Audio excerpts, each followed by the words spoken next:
Some people want to travel the world and discover new lands. But this here was my kingdom. This was my uncharted territory. This is where revolutions and revelations happened. I only believed in magic here. I only witnessed miracles here. It is funny that the place where I was most at peace at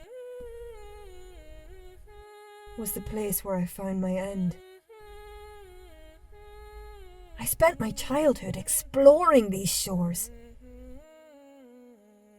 My older sisters taught me how to swim in this lake when I was hardly walking. They taught me not to fear the water, but to respect it. As I grew up, they taught me many things. Like how to stand my ground.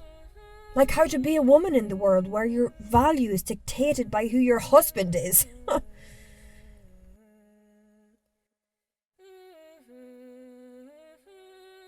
After they all eventually married and left home,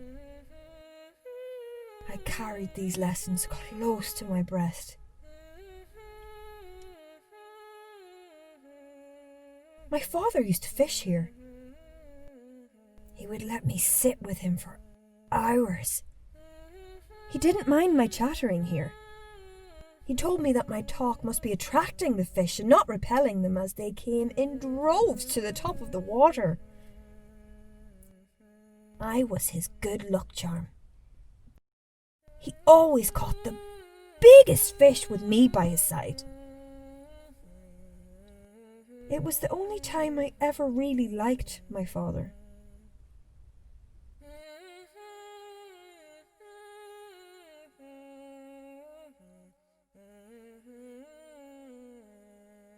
My mother washed our clothes on these very banks, and she moaned when I complained about having to help her. She was a different woman down here. Freer.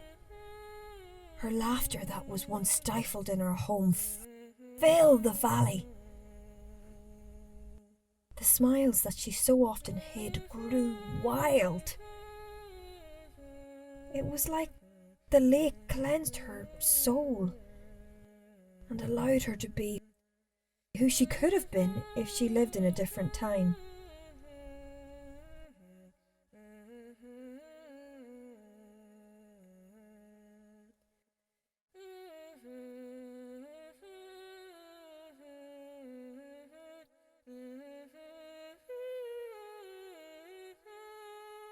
At night, when I could not sleep, I would come here and lie beneath the stars. Sometimes I went to sleep in my bed and would wake up by the shore, my hand reaching towards the water. It was always calling out to me, even in my dreams. I met Terence here when I was 16. I had been swimming all day. The dirt had been dried onto my legs and my hair was as feral as my spirit. He said I looked pretty for a sea creature. So I pushed him into the lake. I still remember his face. He looked so shocked at my audacity. Some amount of courage for a woman. I let him give me my first kiss here too. He never understood what drew me here, but he never questioned it.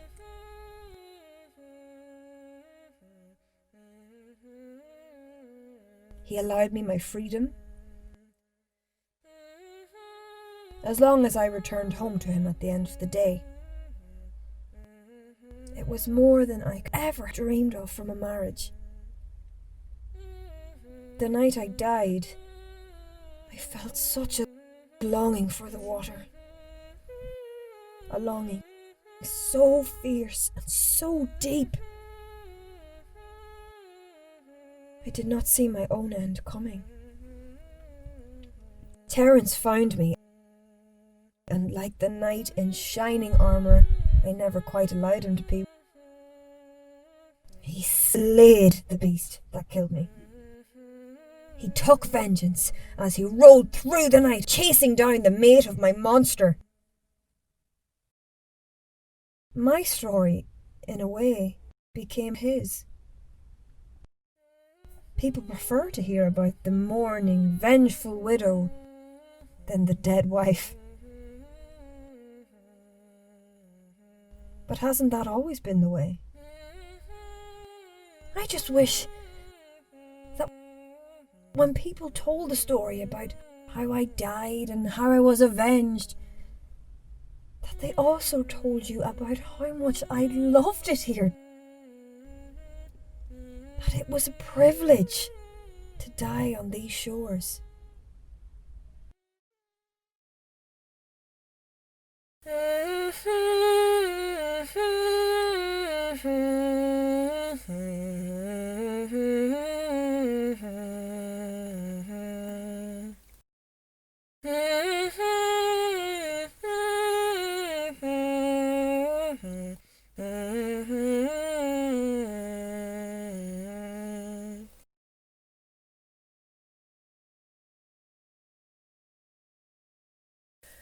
A warm kite was drawn o'er the deep weeping dawn, as to Shannon's side I returned at last.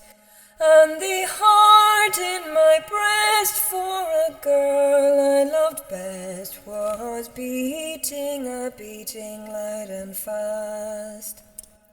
Till full in my path like a wild water of my true love shadow lamenting stood.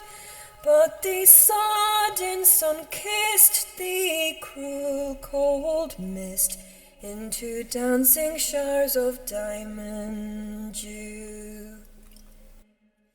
And the dark flowing stream laughed back to his beam, and the lark soared aloft in the blue, while no phantom of night but a form of delight with arms outspread to her darling boy. And the girl I love best on my wild throbbing breast hid her thousand treasures with cry of joy. And the girl I loved best on my wild throbbing breast hid her thousand treasures with cry of joy.